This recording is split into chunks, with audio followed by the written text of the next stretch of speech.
Buenos días, iglesia. Dios les bendiga mucho.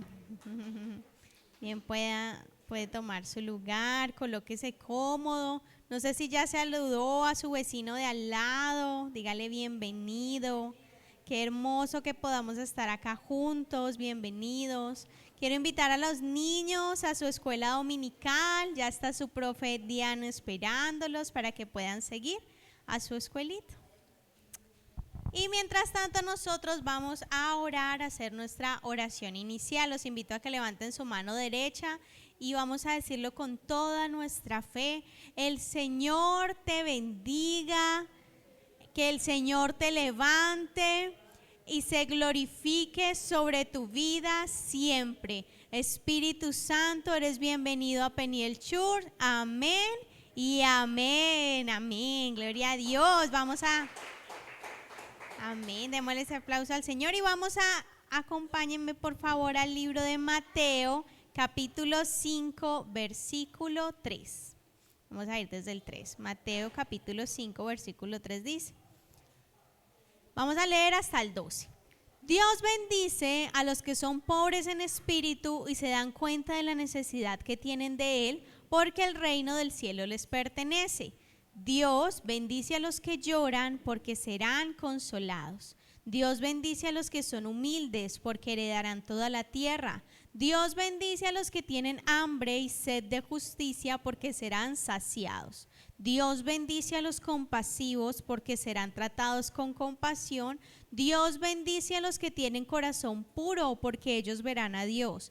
Dios bendice a los que procuran la paz porque serán llamados hijos de Dios. Dios bendice a los que son perseguidos por hacer lo correcto porque el reino del cielo les pertenece. Dios los bendice a ustedes cuando la gente les hace burla y los persigue y miente acerca de ustedes y dice toda clase de cosas malas en su contra porque son mis seguidores. Alégrense, estén contentos porque les espera una gran recompensa en el cielo. Y recuerden que los antiguos profetas los persiguieron de la misma manera. Amén y amén. Cierre ahí sus ojitos, vamos a orar al Señor. Vamos a decirle, amado Dios, habla por favor a mi corazón.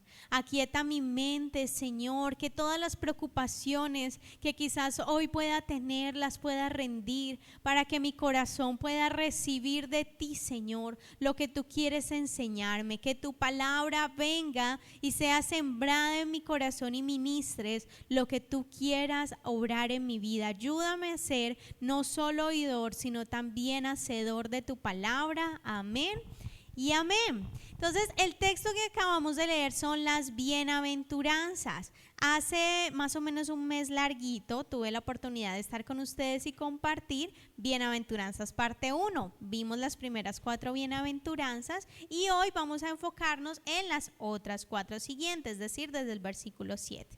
Voy a dar un pequeño resumen de lo que son las bienaventuranzas. Ellas declaran un estado de bendición que ya existe. Estas bienaventuranzas no son condiciones para ganar la entrada al reino de Dios, sino que nos inspiran a vivir de acuerdo a esos valores. Así que en resumen, las bienaventuranzas nos recuerdan que somos bendecidos por la gracia de Dios y nos animan a vivir de manera justa y compasiva. El Sermón del Monte es un mapa esencial para la vida cristiana. Ofrece principios eternos que guían a los creyentes a vivir una vida caracterizada por la humildad, el amor, la misericordia y la justicia. Al seguir estas enseñanzas, los discípulos pueden convertirse en faros de esperanza y transformación en un mundo necesitado. Entonces, si de pronto ustedes dicen, uy, ¿qué será lo que son las primeras 4? Pues métase a YouTube y en Peniel Church puede encontrar la primera parte. Y hoy vamos a leer la segunda parte. Arranquemos desde el versículo 7. Dios bendice a los que son compasivos porque serán tratados con compasión. En otras versiones dice los misericordiosos, los generosos o los que perdonan. Unen o colocan como sinónimos esas palabras. La misericordia o la compasión se define como la capacidad o virtud de ver la necesidad de otra persona y brindarle ayuda. Con Dios vemos su misericordia ya que tiene compasión de nosotros y perdona nuestras fallas. ¿Cuántos aquí hemos visto la misericordia de Dios? Amén. Es decir, que por la misericordia de Dios podemos estar aquí hoy. En el libro de Mateo, en el capítulo 28, del 21 al 35 es la historia completa, pero no vamos a leerla todo. Podemos encontrar la parábola del rey que perdona la deuda grande al siervo y luego el siervo no perdona la deuda pequeña a otro siervo. Entonces, a ver, los pongo en contexto. Resulta que había un hombre que debía muchísimo a un rey, muchísimo, y no tenía cómo pagar. Entonces, lo que se hacía en ese entonces era que los mandaban a la cárcel junto con toda la familia para que trabajaran y pagaran la deuda. Entonces, este hombre le rogó al rey y le dijo, por favor, rey, perdóname. Entonces, el rey le dijo, está bien, voy a tener misericordia de ti, te voy a perdonar esa gran deuda que tienes. Y se fue contento. Al salir se encontró con otra persona que le debía a ese hombre. Y entonces no le debía la cantidad que le debía al rey, le debía una menor cantidad. Y entonces el hombre le dijo, perdóname, sé que no te he podido pagar, pero pronto lo haré, dame tiempito, espérame hasta la quincena. Y entonces de repente ese hombre viene y le dice, no te voy a esperar, tú me tienes que pagar. Y entonces lo manda a la cárcel. Y algunos hombres que eran siervos del rey que estaban ahí se dieron cuenta y le contaron al rey.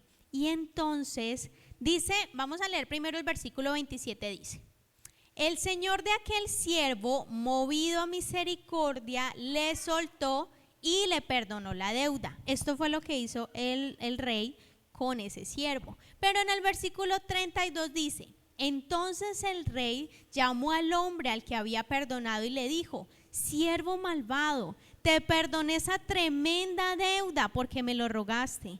¿No deberías haber tenido compasión, repitan conmigo, compasión de tu compañero, así como yo tuve compasión de ti? Y esto, vamos a situarnos en el contexto. Aquí está hablando Jesús y él está contándole esa palabra a Pedro. Pedro le hace una pregunta buenísima. A mí me encantan las preguntas de Pedro, porque donde Pedro no preguntara eso, estaríamos en un chicharrón. Y Pedro llega y le pregunta al Señor Jesús: ¿cuántas veces debo perdonar? ¿Hasta 7? Entonces el Señor Jesús le contesta y le dice hasta 70 veces 7, como una simbología que nos lleva a un perdón continuo, a tener una compasión continua, a tener una misericordia continua. Es necesario hacerlo, pero porque el Señor Jesús primero le recuerda a Pedro la gran deuda del primer siervo, porque es necesario para nosotros poder dar ese amor, esa misericordia y ese perdón, reconocer que primero la tuvieron con nosotros. Es muy difícil dar de lo que uno no tiene, porque uno no sabe cómo hacerlo. Pero cuando uno sabe y reconoce que el Señor ha tenido misericordia, ha tenido compasión y nos ha perdonado, va a ser mucho más sencillo poder entregar eso a otra persona.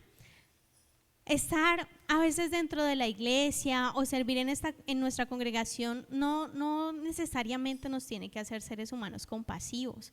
A eso son cosas que se aprenden, que decidimos hacer. Y es muy interesante porque en una ocasión le preguntan también a Jesús eso. Vamos a Lucas capítulo 10 versículo 25. Cierto día un experto en la ley religiosa se levantó para probar a Jesús con la siguiente pregunta: Maestro, ¿qué debo hacer para heredar la vida eterna? Jesús contestó: ¿qué dice la ley de Moisés?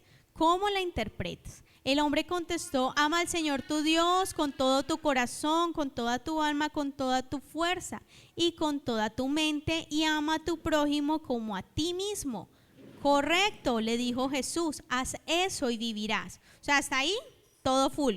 Pero el hombre quería justificar sus acciones, entonces le preguntó a Jesús: ¿y quién es mi prójimo? Y entonces ahí viene Jesús y enseña la parábola del buen samaritano.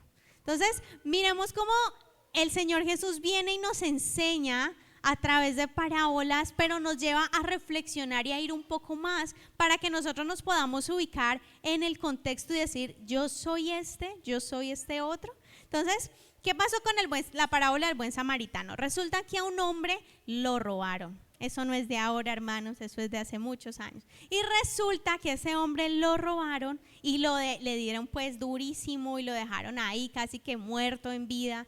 Y resulta que por ahí pasaba un sacerdote. No sabemos el sacerdote qué iba a hacer, si venía, si iba para la iglesia, chanfle, arranca a las 9 y son las 8:55, no, y justo, ay, Señor, ayúdalo, y salió corriendo. Y también pasó un levita, es decir, uno de los servidores de la iglesia, iba por allí y se encuentra con él. Uno no sabe el levita para dónde iba, uno no sabe si la mujer del levita lo estaba esperando al otro lado brava, uno no sabe si el levita estaba comprando el cilantro, uno no sabe el levita qué estaba haciendo, pero el levita lo vio y dijo, chanfle, no, pero mi mujer me regaña, y se metió por otro camino, se pasó la calle y siguió derecho. Pero en el versículo, vamos a leerlo, Lucas 10, 33, 34 dice, entonces pasó un samaritano despreciado y cuando vio al hombre sintió, repita conmigo, compasión por él. Se le acercó y le alivió las heridas con vino y aceite de oliva y se las vendó. Luego subió al hombre en su propio burro y lo llevó hasta un alojamiento donde cuidó de él.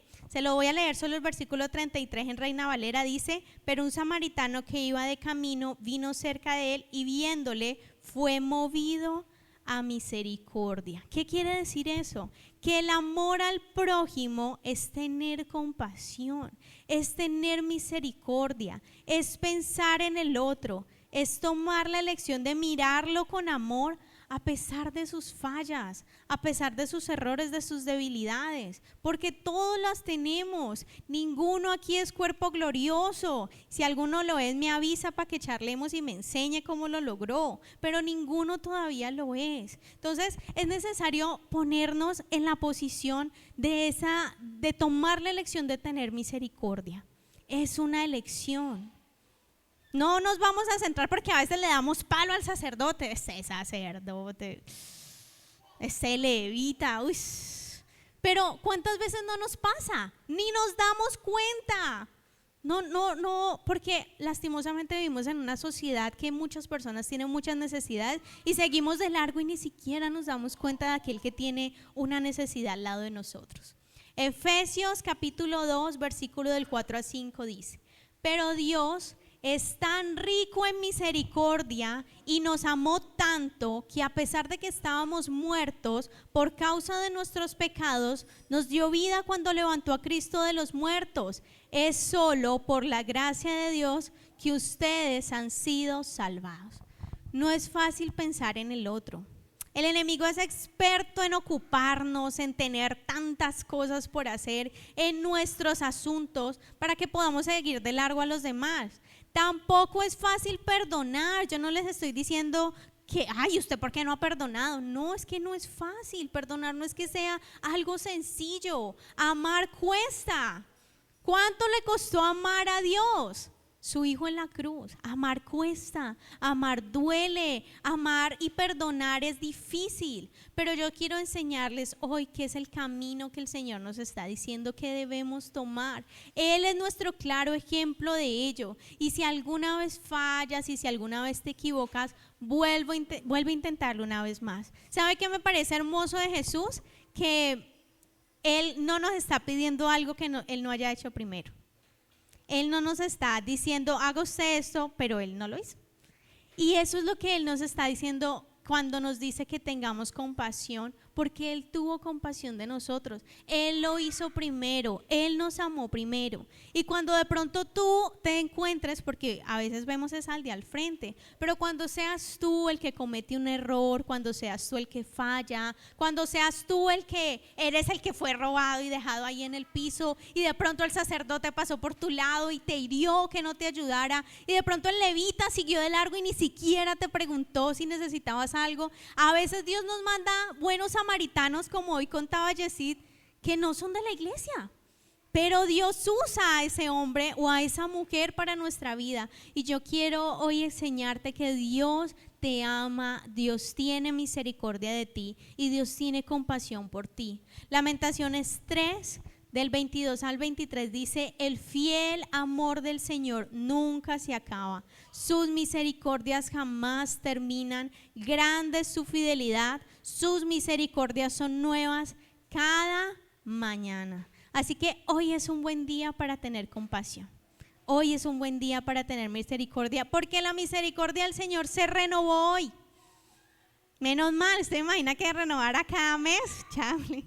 Al día 5 se me acabó la misericordia, pero se renueva todos los días, porque el Señor nos conoce. Él sabe que cometemos errores y dice: no, yo me imagino ahí, no, Espíritu Santo, estos toca renovárselas todos los días, porque si no, baila. Entonces, Él nos ama, extiende su misericordia con nosotros. Y hoy quiero invitarte a eso. Tener compasión y misericordia está conectado con la palabra en el original, gracia, es decir, un favor inmerecido que se extiende a nosotros a través de la gracia. Es decir, que para tener esa compasión y esa gracia por otros, debemos tener un encuentro con la gracia y misericordia del Señor Jesús. Debemos de habernos encontrado con la cruz. Tal vez hayas venido acá a esta congregación, a otra, tal vez haya el Señor tocado muchas veces tu corazón, pero hoy pregúntate una vez más: ¿he tenido mi encuentro con la cruz? ¿He tenido mi encuentro con esa compasión de Jesús? Porque vuelvo y le repito, hermano, es muy difícil dar de lo que uno no tiene. Pero cuando yo sé y yo reconozco que el Señor ha tenido compasión conmigo, entonces es más fácil podérsela dar a otro. Amén. Amén. Versículo 8, Mateo capítulo 5, versículo 8. Dios bendice a los que tienen corazón puro, porque ellos verán a Dios. Y entonces viene la gran incógnita: ¿cómo tengo yo un corazón puro? Entonces partamos de la base. ¿Qué dice el Señor del corazón? Jeremías capítulo 17, versículo 9, vamos a ver qué dice el Señor del corazón. El corazón humano es lo más engañoso que hay. O sea, el tuyo y el mío. No el del vecino, no el del amiguis, no el de al frente, no el de al lado que pone música justo a las 10 de la noche. No, el tuyo y el mío. Y extremadamente perverso. ¿Quién realmente sabe qué tan malo es? Aquí estamos viendo la descripción bíblica del corazón. Y necesitamos tener eso muy presente para que cuando otra persona venga y le diga algo como: haz lo que dicta tu corazón, tú puedas decirle: olvídese. Porque mi corazón es engañoso, es perverso, me puede hacer cometer un error. O cuando alguien viene y te dice: si eso es lo que hay en tu corazón, si supieran lo que hay en el corazón, porque el Señor nos lo está diciendo y necesitamos batallar contra eso. En nuestro corazón, por ejemplo, también están las emociones, y las emociones son algo que el Señor nos obsequió, y si Dios nos las dio es porque son buenas, pero en medio de eso viene nuestra naturaleza pecaminosa y quiere venir a hacernos batallar. Entonces, por ejemplo, Sansón, vino Dalila y, mejor dicho, los hombres que son casados pueden entender un poquito a Sansón. Dalila se la montó, le cantaleteó, mejor dicho, no, así como cuando uno se enoja y la monta, así, porque ella quería saber por qué Sansón tenía fuerza. Entonces, cuando una mujer quiere algo, pues es cosa tremenda. Entonces Dalila lo quería saber y molestó tanto a Sansón que Sansón tuvo ese cansancio en su interior y violó el mandamiento de Dios. ¿Cuál era el mandamiento de Dios? Que él no podía revelar el secreto de su fuerza. O sea que él se dejó llevar por su emoción. ¿Quién otro se dejó llevar por su emoción? Saúl. Saúl era el rey, pero él había desobedecido a Dios. Y Dios ya había llamado a David y lo había ungido como rey. Saúl no lo sabía, pero él veía que Dios estaba con David y sintió envidia de David. y lo persiguió para matarlo, y eso estuvo mal. Y ellos dos fueron hombres de Dios, usados por Dios. Uno ve a Saúl profetizando, fue rey, el Señor lo llamó, lo escogió como el primer rey de Israel. Uno ve a Sansón siendo usado por Dios desde su concepción, cuando él se le aparece a Manoa y a su esposa y les habla, que son los papás de Sansón, y les dice cómo debe ser la formación de Sansón. Yo no estoy diciendo que no sean hombres de Dios, estoy diciendo que ellos se dejaron llevar por la emoción, porque quizás no habían leído esta parte de que el corazón es engañoso y debemos de tener cuidado con eso. El Señor mismo nos da, digamos, como ese permisito y nos dice: airaos, pero no pequéis. Entonces usted sí se enoja, o si tiene envidia, o si le da cualquier emoción con la que usted sabe que está batallando, no peque. Dígale: Señor, te necesito, ayúdame. Pero no peques, toma la elección de hacerte cargo de eso. Entonces, es necesario que reconozcamos que debemos purificar nuestro corazón. ¿Cómo vamos a purificar nuestro corazón? Entonces, se lo voy a enseñar en 2 pasos cortico. Paso número 1, actuando. Salmo 24, versículo 3 y 4 dice: ¿quién puede subir al monte santo del Señor? ¿Quién puede estar en su lugar santo? Solo los de manos limpias y corazón puro, que no rinde culto a ídolos y nunca dicen mentiras. Entonces, ¿cómo son los de corazón puro? Los que no rinden culto a ídolos y no dicen mentiras. Lo de decir las mentiras yo creo que está muy explícito, pero lo de no rendir culto a ídolos, uno siempre se imagina que no rendir culto a un ídolo es algo así como ir a un templo y adorar una figura o una forma diferente, que uno dice: ¿y estos qué? ¿No? Uno dice: no, pues yo no voy a ir por allá. Y sí, obviamente, pero hay otras formas de rendir culto a ídolos, porque un ídolo es todo aquello a lo que yo estoy adorando. Alguien alguna vez me enseñó que el corazón o está adorando a Dios o está adorando otra cosa, pero el corazón está diseñado para adorar. Entonces pregúntate: ¿qué estás adorando hoy? ¿Qué es eso que es supremamente importante? Las comunidades que adoran esos ídolos normalmente lo hacen buscando satisfacer una necesidad o buscando dar gracias por algo. Entonces, ¿tú qué buscas para satisfacer tus necesidades? ¿Tu corazón? ¿Tu celular? ¿Qué estás buscando para satisfacer tus necesidades o para buscar tomar una decisión? ¿Las noticias? ¿Cómo están las divisas? ¿Qué las tendencias? Tal vez tú miras a los influencers y dices: quiero esa blusa, quiero eso, porque estás buscando eso que ellos están haciendo. ¿Cuál puede ser ese ídolo? Los ídolos pueden tomar muchísimas formas y es necesario evaluarnos cuál pudiese llegar a ser para poder identificar y decir: no voy a hacerlo. Señor, tal vez he buscado esto para satisfacer mis necesidades, pero no voy a hacerlo. Tal vez he recurrido a esto para calmar una necesidad, pero no voy a hacerlo. No rindiendo culto a ídolos. Así podemos santificar nuestro corazón. ¿Y qué otra forma podemos hacerlo? Paso número 2, pidiendo ayuda a Dios. Salmo capítulo 51, versículo 10, llega David y le dice al Señor: crea en mí, oh Dios, un corazón limpio y renueva un espíritu fiel dentro de mí. Amada iglesia, nadie conoce mejor su creación que su mismo creador. Y Dios sabe qué necesitas, Dios sabe cómo mejorar, Dios sabe lo que debes transformar. Y a veces nos pasa que necesitamos o nos decimos: yo me estoy santificando, pero la pureza o la limpieza, vámonos a la práctica. Haga de cuenta que ahí en el piso donde usted tiene sus pies hay un mugre. Y lo difícil o lo fácil de quitarlo depende de qué, de qué tanto tiempo lleve ese mugre ahí. Si el mugre lleva poquito tiempo, o sea, usted lo acabó de tirar, pues usted solo lo corre, lo levanta y ya. Pero si el mugre lleva 20 días, usted por más que le haga con el zapato, tal vez no lo quite. Tal vez le toque ir por algo como una espátula y levantarlo y hacerle fuerza y no le va a gustar. De la misma manera es con nuestro corazón. ¿Cuánto lleva eso que necesitas mejorar? Tal vez lleva una semana y sea un proceso mucho más sencillo. Señor, te entrego, me pasó esto en mi trabajo, con mi familia, siento esto en mi corazón, sáname, decido perdonarlos. Es un proceso más corto.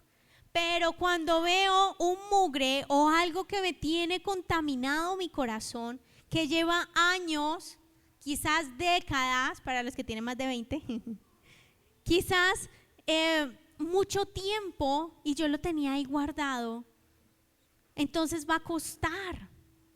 Tal vez haya que traer hipoclorito y darle ahí, porque esté ahí y va a costar. Y eso es lo que necesitamos entender, amada iglesia. Necesitamos exponer nuestras heridas al Señor, limpiarnos delante de Él, decirle: Señor, sáname, Señor, ayúdame. Cuando usted se hace una herida y la tapa, ella se puede infectar, se puede salir puede ponerse terrible porque usted la cubrió. Entonces, ¿por qué pretendemos cubrir las heridas de nuestro corazón? Esconderlas, no, que nadie se dé cuenta. Tampoco es que voy por el mundo contando mis debilidades, sino delante del Señor. Dios, mira esto que pasa, te necesito que me ayudes. Sáname, Señor. Y Dios puede purificarnos. Entonces el segundo paso es pidiendo ayuda. Recuerda que Dios no rechaza un corazón humilde, un corazón que se acerca a Él. Pero si nosotros pretendemos ocultarlo, Dios nos dio libre albedrío. Él no va a pasar por encima de lo que Él ya dijo que nos había dado. Entonces, si tú no le dices, sáname, Señor, Él puede estar ahí con el antiséptico, con el algodón, con la gasa, pero no va a hacerlo hasta que tú no se lo expongas, aunque Él sepa que ya lo tiene, porque tú tienes la decisión de hacerlo. Versículo 9. Dios bendice a los que procuran la paz, porque serán llamados hijos de Dios. Y vamos a ver qué es procurar la paz, o qué es ser pacificadores, como lo dicen otras versiones. Y la palabra paz quiero que la desarrollemos desde varios enfoques. Enfoque número 1, procurar la paz. Vamos a leer Hebreos 12, capítulo 12, versículo 14 al 15. Dice: esfuércese por vivir en paz con todos y procuren llevar una vida santa, porque los que no son santos no verán a Dios. Cuídense unos a otros para que ninguno de ustedes deje de recibir la gracia de Dios. Tengan cuidado que no brote ninguna raíz venenosa de amargura, la cual los trastorne a ustedes y envenene a muchos. Desde el inicio ya el versículo nos está diciendo que implica un esfuerzo. Esfuércense por vivir en paz. O sea, no es fácil, no es súper sencillo, porque hay personitas difíciles. Tal vez usted sea una de ellas, yo sea una de ellas. Entonces, hay algo que tenemos que tener en cuenta, y es que si el Señor nos está diciendo, esfuérzate por vivir en paz, pero yo soy peleona, ¿qué puedo hacer en vez de eso? Entonces, ahí mismo dice, cuida tu corazón, cuida orando por los demás. Si ves una falta en otro hermano, es porque quizás tú ya lo pudiste mejorar, o justo es eso con lo que tú estás batallando, o es algo diferente a ti, porque no todos somos iguales, no todos somos clones del uno del otro. Y por eso es necesario esforzarnos para vivir en paz. ¿Sabe? Pelear muchas veces es lo más sencillo. Defender mi posición es lo que allá afuera aplauden. No te quedaste callado, te felicito. Pero la Biblia dice que aún el necio pasa por sabio cuando guarda silencio. Y a veces, si tú ya tienes una inteligencia emocional y cuando alguien te saca el disgusto, pues tú respondes de una buena manera, con los términos apropiados, pues habla y expon tu punto de vista. Pero si tú eres tóxico, tóxica, de los que les dicen algo y tira el sablazo, pues mejor guarda silencio, sé pacificador. Yo le digo a mis amigas que no están casadas o que tienen novio, pelear en el matrimonio es un lujo, porque uno no quiere pelear. Entonces si el uno se disgusta, el otro trata de bajar, porque es terrible, porque si usted pelea con su cónyuge, pues usted le toca dormir con él. No es como cuando uno está de novia, entonces me peleo y cuelgo el teléfono y me voy a dormir a mi cuarto. No, uno de esposa, uno está ahí y el otro al lado y uno que hacía aquí, ¿verdad? Que es nuestra casa, porque es un privilegio. O sea, usted no quiere pelear en el matrimonio, eso es un chicharrón. Si el hombre pelea con la mujer al otro día está en ayuno y no cocina. Y todos en la casa estamos en ayuno y no cocinamos. Y el hombre ahí con hambre, no, yo no iba a ayunar. Baila, ¿quién lo manda a hacerme enojar? ¿Sí? O no sé qué actitudes puedas tomar, pero lo ideal es que busques ser ese pacificador en tu casa, con tus hermanos, con tus padres, con tus hijos. A veces somos nosotros, la Biblia por eso dice, padres, no hagas enojar a tus hijos. Padres, no hagas que tus hijos se exasperen, es la palabra. Porque muchas veces, yo soy mamá nueva, pero a veces mi hijo también es como, él todavía no habla, pero él es, porque a veces también en mi intensidad puedo molestarlo y necesitamos tener cuidado con eso. Busquemos ser pacificadores, busquemos ver a otros. Y mira lo que dice el versículo, ellos serán llamados hijos de Dios. O sea que ¿cómo se les llama a los peleones? Buena pregunta, ¿no? A los pacificadores se les llama hijos de Dios. A los peleones, no, sí. Segundo, el regalo de la paz. Juan capítulo 14, versículo 27. Versículo 27. Les dejo un regalo, paz en la mente y en el corazón. Y la paz que yo doy es un regalo que el mundo no puede dar. Así que no se angustien ni tengan miedo. Doña Eva es un amor. Nosotros acá la queremos mucho porque ella siempre es muy especial. Y ella vino y me dejó este regalito. Bueno, otros varios regalitos, pero este fue uno de los regalitos. Pero ella me lo dejó ahí, pero si yo no tomo la elección de cogerlo, destaparlo y comérmelo, pues me perdí de disfrutar mi regalo, porque lo ignoré. Pero ella viene y me lo deja, ella ya cumplió en su amor, en eso que Dios la usa en su servicio, ella ya cumplió. Pero es mi decisión si yo tomo el regalo y me lo como, que es tan rico además, o si también lo regalo, porque a mi esposo le gusta el supercoco, entonces yo creo que se lo va a regalar a él. Pero ¿qué estás haciendo tú con el regalo que Dios te dio? Paz en la mente y en el corazón. ¿Ya lo tomaste? ¿Ya cogiste el regalo de la paz y te lo creíste? Señor, tú me diste paz en la mente, paz en mi corazón, es mío, es mi regalo, me lo creo. O tal vez Dios te lo dejó ahí, pues no lo has destapado, porque no has tenido tiempo, porque no has querido, porque no sabías que te lo habían regalado. Esas son cosas que debemos examinarnos, apropiarnos de recibir ese regalo de Dios, ese obsequio del Señor, tomarlo para nosotros. Es mío, Dios, tu palabra dice que tú me diste paz en la mente y en el corazón, me lo regalaste. Lo genial de un regalo es que uno no tiene que hacer nada para recibirlo, Él ya nos lo dio. Doña Eva no esperó hasta que yo terminara la prédica, ya desde el principio me lo trajo. Y de la misma forma es eso con Dios. Él nos regala paz en la mente y en el corazón. Si tú lo recibes o no lo recibes, si tú lo tomas, si tú te apropias de él o no, es nuestra decisión. Enfoque número 3, ¿cómo es esa paz que Dios nos da? Filipenses capítulo 4, versículo 6. No se preocupen por nada. Esto lo escribió un hombre, en definitiva. Una mujer no creo, pero es una directriz. No se preocupen por nada. En cambio, oren por todo. Díganle a Dios lo que necesitan y denle gracias por todo lo que Él ha hecho. Versículo 7. Así, repita conmigo, así. O sea, ¿cómo?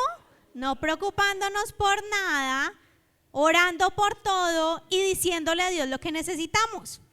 Así experimentarán la paz de Dios que supera todo lo que podemos entender. La paz de Dios cuidará su corazón y su mente mientras vivan en Cristo Jesús. ¿Cómo es la paz que tal vez nos dicen allá afuera? Cuando no hay peleas, cuando no hay guerra, saque la bandera blanca, eso lo hemos escuchado. Pero ¿cuál es esa paz que Dios nos da? Ya lo leímos arriba y aquí vuelve y se repite, la paz de Dios cuida nuestra mente y nuestro corazón. Pero ¿qué necesito yo? No preocuparme por nada.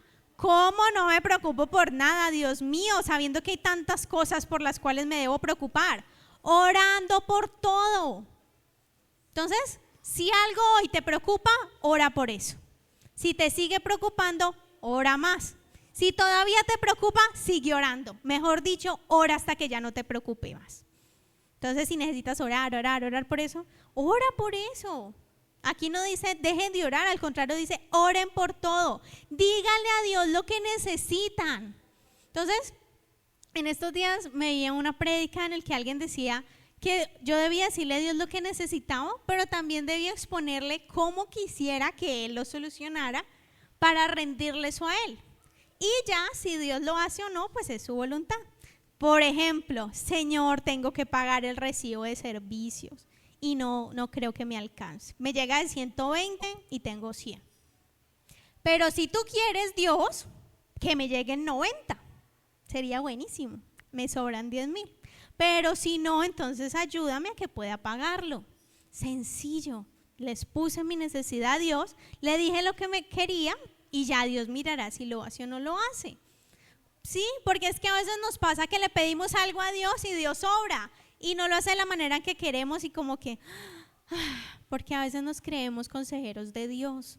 Pero está bien cuando le exponemos a Dios lo que queremos. Jesús mismo lo hizo en el Getsemaní, que le dice a Él, Señor, si es posible, haz que pase de mí esta copa. No está mal decirle a Dios lo que queremos, pero que luego le dice Jesús, pero que no se haga mi voluntad, sino la tuya. Entonces al final tú le puedes decir, Señor, te lo entrego y haz como tú quieras. Si quieres, hazlo como yo, está buena la idea, pero si no, está bien. Amén. Y ya entrego y rindo esa preocupación al Señor. Y así podemos experimentar la paz. Enfoque número 4, ¿y quién es nuestra paz? ¿Cómo logramos tener esa paz? Isaías 9, del 6 al 7 dice, pues nos ha nacido un niño, un hijo se nos ha dado. El gobierno descansará sobre sus hombros y será llamado consejero maravilloso, Dios poderoso, Padre eterno, príncipe de paz. Su gobierno y la paz nunca tendrán fin. Reinará con imparcialidad y justicia desde el trono de su antepasado David por toda la eternidad. El ferviente compromiso del Señor de los ejércitos celestiales hará que esto suceda. ¿Qué nos está diciendo aquí la palabra del Señor? Esa paz que sobrepasa todo entendimiento, esa paz que guarda el corazón y la mente, esa paz que no es como la da el mundo, esa paz que nos obsequiaron, solo es para aquellos que han recibido al príncipe de paz, es decir, al Señor Jesús. Si tú ya recibiste al Señor Jesús en tu corazón, crees en Él como tu único y suficiente Señor y Salvador, recibe la paz de Dios en este día. Empieza a conocer esa paz, a decirle, Señor, he vivido en tanto estrés, en tantas preocupaciones, porque el enemigo siempre va en contra de lo que Dios nos ha dado. El enemigo siempre quiere dañar el diseño que Dios nos ha entregado. Él es experto en dañar eso hermoso de Dios. Entonces, matrimonio, divorcio. Bebés o nacimientos, aborto. ¿Sí? Paz, preocupación, estrés, porque el enemigo siempre quiere venir a robar. Por eso la Biblia dice, él anda como león rugiente buscando a quien devorar. También dice que él viene a robar, a matar y a destruir. No podemos permitir que el enemigo nos robe eso que Dios ya nos entregó. No es fácil, yo lo sé. Yo todavía me preocupo, yo todavía a veces como que lloro, mi esposo es el que le toca llevarme ahí, ay amor, sí, pero él siempre me guía y es una invitación que les hago hoy, vuelvan al Señor, preséntenle esa preocupación a Dios. Vamos con el versículo 10 de nuestro texto inicial. Dios bendice a los que son perseguidos por hacer lo correcto, porque el reino del cielo les pertenece. Amada iglesia, vivimos en un mundo donde a lo bueno lo llaman malo y a lo malo bueno. Pero Dios es fiel. Por eso se nos enseña puestos los ojos en Jesús. Porque si vemos las cosas en un plano horizontal, no, pues baila. Pero si vemos las cosas con el Señor, es decir, poniendo nuestra mirada en Dios, podemos tener una esperanza firme. Porque aquí ya el Señor Jesús nos está diciendo, usted va a hacer lo correcto y lo van a perseguir. Usted es un buen trabajador y ¿qué dicen los compañeros? Uy, la hija del jefe, uy, ¿qué te crees? ¿Esto acaso es tuyo? Usted hace bien las cosas y, ay, no, pues ¿qué haremos? Usted se está santificando, uy, ¿qué haremos con la santa, la pastora, la ángel? No, Dios mío, porque el enemigo o las personas tienden a querer dañar esas cosas. Cuando tú estás haciendo lo correcto, normalmente se levantan ese tipo de cosas. Siempre viene alguien a querer juzgarte y el Señor ya no los había advertido. Vamos a leer 1 de Pedro capítulo 3 versículo 14. Y dice así: pero aún si sufren por hacer lo correcto, Dios va a recompensarlo. Así que no se preocupen ni tengan miedo a las amenazas. En cambio, adoren a Cristo como el Señor de su vida. Si alguien les pregunta acerca de la esperanza que tienen como creyentes, estén siempre preparados para dar una explicación. Entonces, esas persecuciones por hacer lo correcto van a venir. Y necesitamos estar firmes, que no nos coja por sorpresa. Ay, pero estoy haciendo lo correcto, Dios, ¿por qué me pasa eso? Pues por hacer lo correcto, literalmente. Entonces, Él mismo ya nos lo dijo. Por eso necesitamos poner nuestra mirada en Jesús, saber que Él nos va a recompensar. Cuando el Señor Jesús llamó a Pedro, a Santiago, a Andrés, a Juan, ellos estaban pescando. Y quizás lo mejor que ellos podían hacer era seguir con el negocio familiar. O sea, abrir una pescadería. Tal vez para pagarle el colegio a los hijos, para salir a almorzar de vez en cuando a Chipichape, no estar preocupado por el parqueadero, ¿no? Chévere. Tal vez ellos querían algo así en su corazón, como nosotros tal vez lo queremos. ¿Qué tal que Juan quería ser el influencer de la época? Uno no sabe Juan qué quería hacer. Pero viene el Señor Jesús y los llama. Y la Biblia dice que ellos dejaron las redes y lo siguieron. ¿Y sabe cuál es el problema, iglesia? Que nosotros queremos que el Señor venga y haga a nosotros, que nos mande las cosas buenas en carreta. Pero no, yo no voy a soltar esto. Dios, hasta que tú no hagas esto por mí, yo no lo voy a dejar de hacer. Y eso no está bien. Queremos que Él nos entregue sin antes soltar. Queremos el reino mientras pienso si hago lo correcto. Y así no es. Primero hacemos lo correcto y el reino de Dios viene a nuestra vida. Primero tomo decisiones difíciles aunque los otros nos digan cosas contrarias y viene el reino de Dios a mi vida. No es venga tu reino para yo ir a hacer lo bueno. No, la cosa no funciona así. Resulta que yo estudié administración de empresas y yo la estudié porque el fin era que yo iba a administrar el colegio de mis papás. Ese era el fin. Gracias a Dios me gustó y bueno, la disfruté y disfruté la carrera, pero resulta que por allá en el 2019 Dios tocó mi corazón que quería enseñarme algo diferente y yo sabía que en ese momento lo correcto era pues decirle a mis papás que iba a renunciar porque iba a hacer otra cosa en otro lado. Y yo dije, no, pues, a mí me va a salir trabajo facilito, eso, mejor dicho, una profesional, ya eso sale rapidito. Pero no me salió. Y yo fui a entrevistas, hice pruebas Duarte, dibujé, hice todos los dibujos habidos y por a ver si cambiando la una por la otra me salía, tampoco. Fui hasta un polígrafo, casi salgo llorando de polígrafo, pero bueno, hice polígrafo, nada, no me llamaban. Digamos que lo fácil era decirle, ay no ma, no, ya no quiero que Dios me forme, vuélveme a contratar. Y obvio mi mamá me iba a decir como, sí, venga. Pero yo sabía que lo correcto era dejarme tratar en ese momento por Dios. Y todo ese 2019 no me dieron trabajo. Mi última entrevista fue como el 4 de diciembre y no me dieron trabajo. Yo, bueno. Ahora no fue así.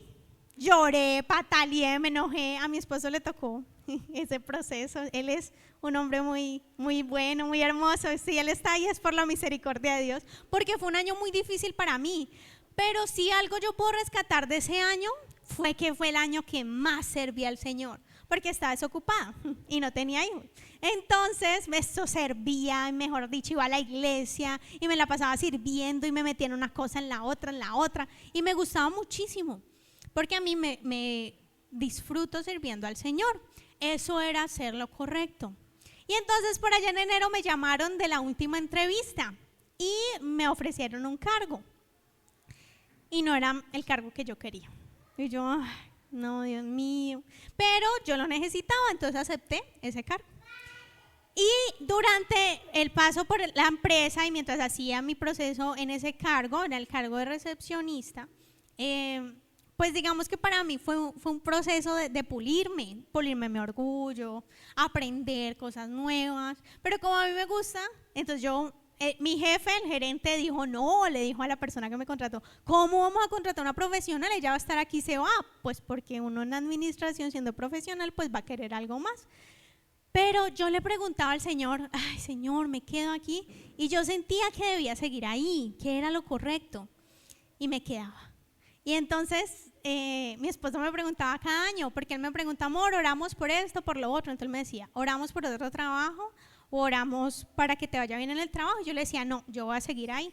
El otro año miro, y así lo llevé 4 años. El otro año miro, porque yo creía que era lo correcto estar ahí, era lo que Dios había puesto en mi corazón, y a veces nos tocaba complejo, pero Dios estaba ahí y Dios estaba obrando en mi vida. Entonces resulta que salió una oferta, una vacante laboral buenísima, y me gustaba el puesto, me gustaba el salario, me gustaba que era unos días en casa y yo decía, uy, puedo ir a estar con mi hijo. Y me gustaban muchas cosas y yo ya sabía hacer ese puesto. Y yo iba a mandar mi hoja de vida y la listé. Ay, pero Dios seguía colocando en mi corazón que lo correcto era quedarme en esa empresa donde yo estaba. Y entonces yo, no, mandé la hoja de vida. Y yo, Dios mío, voy a hacer lo correcto. Y a veces cuesta, a veces es difícil quedarse en donde Dios te está diciendo que te quedes. A veces no es el lugar de tus sueños. Y resulta que pasaron muchas cosas en la empresa. La Paz me lo advirtió. La Paz me dijo, Onis, el Señor me pone en mi corazón que te prepares, que busques más de Dios y te alistes porque va a haber un remesón y no sé qué va a pasar, pero debes de estar preparada. Y bueno, ya me habían alistado, entonces yo no sabía qué iba a pasar, pero sabía que iba a pasar algo.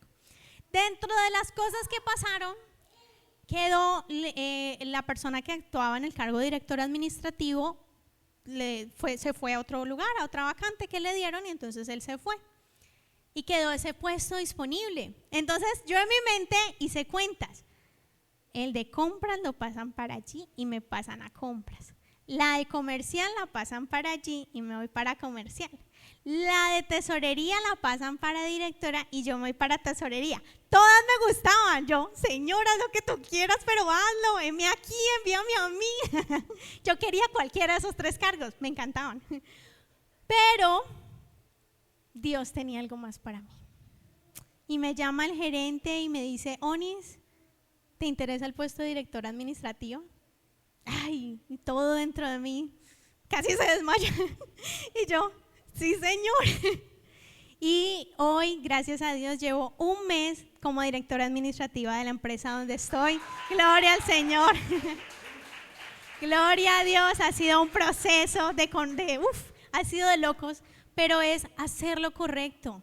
Fueron 4 años de hacer lo correcto para que el reino llegara. Pero hoy, hace un año mi esposo y yo no contábamos este testimonio. El testimonio era, sigue fiel.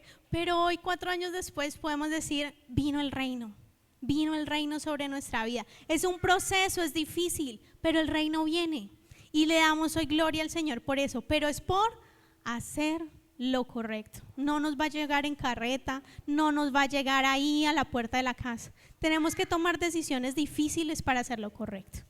Versículo 11, Dios los bendice a ustedes cuando la gente les hace burla y los persigue y miente acerca de ustedes y dice toda clase de cosas malas en su contra porque son mis seguidores. Alégrense, estén contentos porque les espera una gran recompensa en el cielo. Y recuerden que los antiguos profetas los persiguieron de la misma manera. Y hoy te quiero hacer una pregunta. ¿Qué boca te importa más? ¿Qué bendición te importa más? Mire lo que dice el versículo 11. Dios los bendice a ustedes cuando la gente les hace burla y los persigue. O sea, ¿qué está haciendo la gente? Maldiciendo. ¿Y qué está haciendo Dios? Bendiciendo. ¿Qué boca te importa más? La boca, pero es que no estamos hablando de cualquier boca. A veces es la boca del vecino, y uno puede decir, la llevo, pero a veces es la boca de tu amigo, de tu familia, de la persona que está cerca a ti, de tu jefe, de tu hermano, de tu esposo, de tu esposa.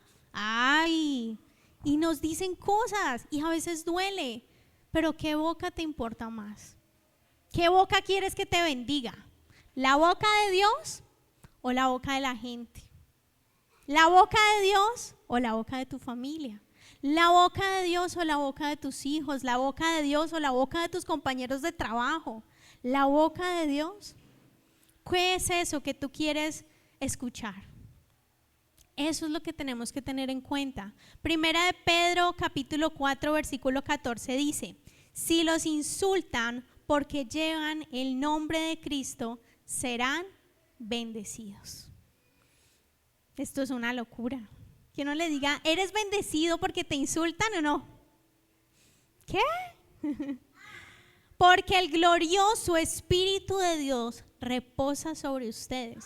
Sin embargo, si sufren, que no sea por matar, robar, causar problemas o entrometerse en asuntos ajenos. En cambio, no es nada vergonzoso sufrir por ser cristianos. Voy a volverlo a leer. No es nada vergonzoso sufrir por ser cristiano. Si usted le dicen el aleluya, el pastor, la pastora, el ángel, no sienta pena de eso, no sienta vergüenza. A mí en la universidad me decían Teletubby, porque no decía groserías. La Teletubby, porque yo no participaba en sus rumbas y en sus cosas. No te sientas mal por eso, eres bendecido. Al contrario, cuando la persona te viene a ti y te hace esa burla, tú, gloria a Dios, porque ya están viendo a Dios en mí. Alaben a Dios por el privilegio de que los llamen por el nombre de Cristo. Amén. Iglesia, necesitamos enfocarnos hoy de una forma diferente. No nos dejemos llevar por lo que dicen las personas, aún nosotros mismos. Cuando me ofrecieron el cargo de directora administrativa, yo, gracias, pero yo llegué donde mi esposo y le dije, no, yo no soy capaz con eso. ¿Cómo voy a hacer, Dios mío? Fui donde La Paz, no, hay muchas cosas que yo no manejo, todos los otros puestos manejo, ese no. La Paz oró por mí y mi esposo me dijo, todo lo puedes en Cristo que te fortalece. Y tomé la elección de no escuchar la voz mía interna, sino que escuchar lo que Dios me estaba diciendo a través de mi pastora y a través de mi esposo y decir, Señor, voy a creer, tú harás. Lo peor que puede pasar es que me echen en un mes, pero bueno, hagámosle, arranquemos, creamos. Y Dios ha sido bueno, ya pasó el mes, y todavía sigo ahí, gracias al Señor. Y tú que me estás viendo y escuchando a través de nuestras plataformas digitales, si el Señor hoy ha tocado tu corazón, quiero invitarte a que puedas orar con toda la iglesia y puedas buscarlo a Él. Si de pronto no te congregas en ningún otro lugar y vives en la ciudad de Cali, te invitamos aquí a Peniel Chur. Esta es una iglesia de restauración, de amor, y aquí puedes vivir ese proceso con Dios. Y si no, te invitamos a que busques una iglesia de sana doctrina. Quiero invitarlos a iglesia que nos pongamos de pie y vamos a acompañar a todas las personas que nos siguen para que vamos a orar. Y vamos a decirle, amado Dios, hoy te damos gracias. Por favor, toca mi corazón. Hoy te recibo, Jesús, como mi único y suficiente Señor y Salvador. Escribe mi nombre, por favor, en el libro de la vida y no lo borres jamás. Hoy te invito para que entres a mi vida, a mi casa y hagas un milagro en mí. En el nombre de Jesús, amén. Y vamos a orar, amada iglesia. Levanta tus manos y dile: Señor, te necesito, Dios, te necesito. Es a veces tan complejo ser ese bienaventurado. Es a veces tan difícil, Señor, pero yo hoy te elijo a ti. Así como María eligió la mejor parte, que era estar en tus pies, yo hoy te elijo a ti. Te elijo a ti, Señor, por encima de mí. Te elijo a ti por encima, tal vez, de mis necesidades. Te elijo a ti por encima de lo que me parece conveniente, de lo que me cuesta. Te elijo a ti, Señor. Ayúdanos a tener compasión. Ayúdanos a ser misericordiosos. Tú conoces, Señor, lo que hay en nuestro corazón. Tú conoces lo que nos cuesta perdonar, lo que nos cuesta soltar. Tú conoces, Dios, cómo nos sentimos. Si nos sentimos humillados, maltratados, si nos sentimos mal. Tú sabes, Señor, lo que pasó en ese momento o en esos momentos, Señor. Pero hoy yo te quiero dar gracias porque tú tuviste misericordia de mí. Tú tuviste misericordia, Señor, de estos hombres, de estas mujeres que con sus debilidades y errores llegaron ante ti, y tu amor hoy nos envolvió. Y no somos perfectos, todavía tenemos debilidades, pero tu amor sigue teniendo misericordia de nosotros. Tu misericordia se renovó esta mañana, sabiendo, Señor, que quizás fallamos ayer, quizás fallamos antier o en el transcurso de la semana, pero hoy tu misericordia se extendió y tocó nuestro corazón y nos permitió venir hasta acá. Gracias, Dios. Ayúdanos a amar, a tener misericordia, a extender tu compasión, a no ser, Señor, de los que cambian de lado, sino ser como ese buen samaritano, a escuchar a mi hermano, a mi prójimo, aún al que está en la calle quizás no conozco, o a mi vecino. Señor, ayúdanos a tener compasión, Dios. Ayúdanos a tener un corazón que te agrade, Señor. Ayúdanos, Dios, a hacer lo correcto, a que nuestro corazón sea purificado delante de ti. Tú conoces, Señor, las heridas. Quizás hay cosas que ya tienen moho, hongo en nuestro interior porque no las hemos tratado, pero hoy necesitamos de ti. Necesitamos de tu sanidad. Tú dijiste, Jesús, que por tus llagas todo era sano, y hoy lo creemos. Tu palabra me lo enseña, y tú lo hiciste en la cruz, y por tu llaga hoy soy sana. Mi corazón es sano. Dile ahí, extiende tu mano y dile: Señor, mi corazón es sano. Yo decido creer el regalo de tu paz. Paz en mi mente. Coloca tu mano sobre tu cabeza y dile: paz en mi mente, en el nombre de Jesús. Tu paz que sobrepasa todo entendimiento sobre mi mente. Y colócate la mano en el corazón y dile: paz en mi corazón. Tu paz que sobrepasa todo entendimiento, príncipe de paz, ven y reina en mi interior. Ayúdame a hacer lo correcto, a vivir, Señor, agradándote a ti, a que sean tus palabras, Señor, las que me importen y no la de los demás. Yo te necesito. Dile ahí: Señor, te necesito, Dios. Ven y haz algo en mi vida, Espíritu Santo. Ven y transforma mi ser. Hoy necesito de ti. Adoremos, iglesia, adoremos al Señor esta mañana. Acompáñanos y sigue buscando ahí al Señor.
glorificamos, te damos gracias, Dios. Toda la gloria y toda la honra es para ti. La alabanza y la exaltación son tuyas, Señor. Que tu palabra hoy toque nuestros corazones y del fruto, Señor, que tú quieras que dé, y que sea exaltado tu nombre. En el nombre poderoso de Jesús.